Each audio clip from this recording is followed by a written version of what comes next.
Merci, professeur.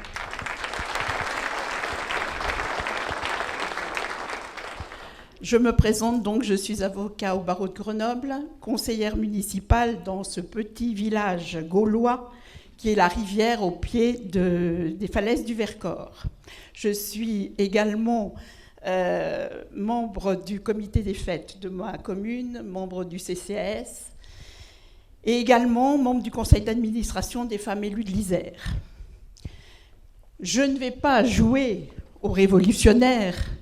Je vous dirai simplement que malgré le nombre d'années que je tairai par coquetterie féminine, j'ai commencé mon militantisme politique en juin 1968, lorsqu'il fallait se battre contre Pierre Mendès France à Grenoble.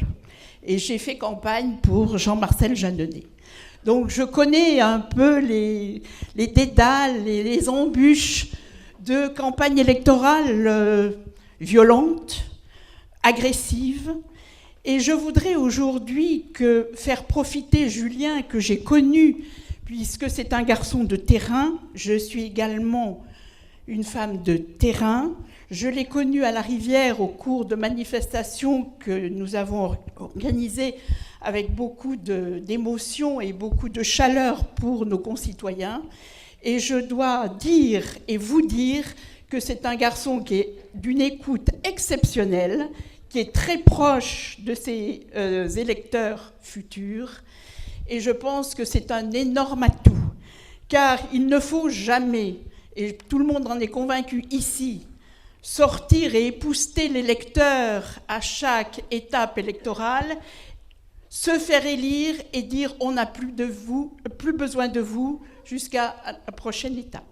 Ça, c'est une erreur fondamentale, car l'électeur, l'électrice est un être sensible qui a besoin d'être écouté, qui a besoin qu'on communique avec lui, parce que la communication virtuelle que nous vivons actuellement n'a rien à voir avec un contact direct que l'on peut organiser, qui satisfait tout le monde et qui permet à chacun de s'exprimer avec la rancœur, avec les souffrances, avec les désirs de voir une vie s'organiser autrement.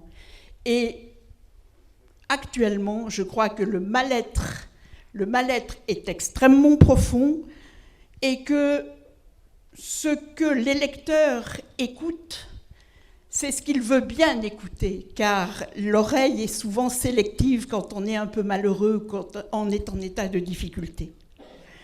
C'est un élément extrêmement important que j'ai toujours voulu, moi, en tant que professionnel du droit, mettre en exergue vis-à-vis de ceux que j'ai rencontrés, ceux que j'ai essayé de tirer d'affaire avec mes modestes moyens. Et je crois qu'aujourd'hui, il faut qu'on s'y mette tous pour que les gens qui porteront les voix à Julien aient l'impression qu'ils ne feront pas un geste pour rien. C'est la raison pour laquelle Julien est un garçon charmant, travailleur, compétent. C'est le renouveau de la politique, car je crois qu'en France, nous avons un travers que d'autres pays n'ont pas. La politique n'est pas un métier, c'est un mandat temporaire. Et malheureusement, peut-être que certains éléments de crise ou de difficultés que nous avons rencontrés depuis de fort nombreuses années viennent du fait qu'on se croit éternel dans le pouvoir et dans l'expression du fonctionnement des institutions. Et cela est une hérésie. Alors, il est bien évident qu'aujourd'hui, nous vivons depuis le 6 au soir la réitération de ce qui aurait dû être, ou ce qui devrait être, d'après M. Hollande, une république exemplaire. République exemplaire, c'est ce qu'il nous a dit. Moi, président, je ferai. Moi, président, je vais faire. Il nous l'a dit 15, 16, 18 ou 20 fois lors d'un discours et du tête-à-tête avec M. Sarkozy. Eh bien, ma foi, la trahison est immédiatement venue.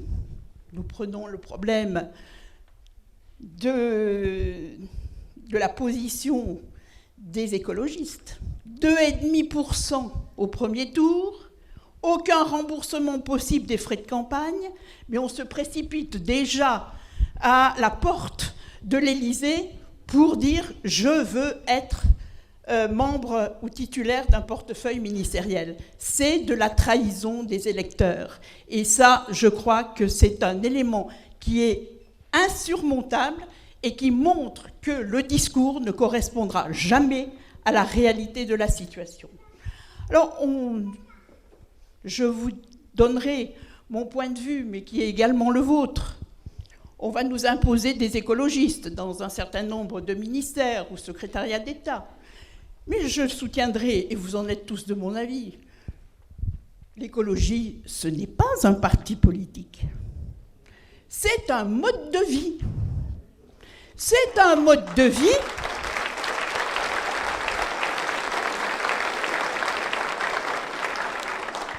et la gauche n'a pas le privilège et la propriété de ce mode de vie. Nous sommes tous des écologistes au quotidien, dans le respect de la nature, dans le respect des autres et dans le respect de l'avenir que l'on prépare pour nos enfants. Je crois qu'il y a une dérive totale de la philosophie de la vie actuellement au profit de quelques-uns dans des intérêts stratégiques qui sont absolument inadmissibles parce qu'on ne raconte plus n'importe quoi. Voilà ce que j'avais à vous dire ce soir. Julien est un garçon qui a parfaitement conscience de l'ensemble de ces difficultés, qui seront difficiles à surmonter, mais je crois qu'en étant proche et sur le terrain, on arrive non pas à convaincre, mais à faire comprendre aux électeurs ce qui est de leur intérêt. On n'obtient rien par la force, mais par l'enseignement et la douceur dans les propos qui sont tenus. Voilà ce que j'avais à vous dire ce soir en ma qualité de juriste à Grenoble.